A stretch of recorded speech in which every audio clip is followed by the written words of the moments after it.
గింజను భూమిలో వేస్తే ఏమవుతుందండి? అది చిన్నదే కదా అని చూస్తూ ఉంటాం కదా.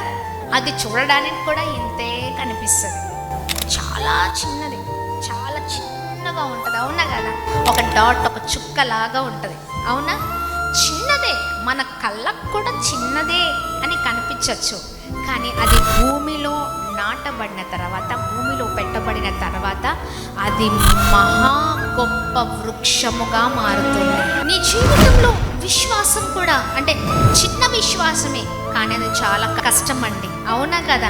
ఈ విశ్వాసంలోనే చాలా మంది ఫెయిల్ అయిపోతూ ఉంటారు. ఆత్మీయ జీవితాలలో ఈ విశ్వాసం లేకనే చాలా మంది జీవితాలు ఆగిపోతూ ఉన్నాయి. క్రైస్తవ జీవితాలు ఈ చిన్నదే, అది చాలా కష్టమైనది. కానీ చిన్నవే చాలా కష్టమైనవి. కానీ ప్రభువు అన్నారు, ఆ చిన్నదే నీకుంటే నీ జీవితంలో అద్భుతం ప్రారంభమవుతుంది, అంతే. భూమిలో నాటబడినట్లుగా ఆ చిన్న విశ్వాసం మన ఆత్మీయ జీవితాల్లో నాటబడాలి. ఆమేన్.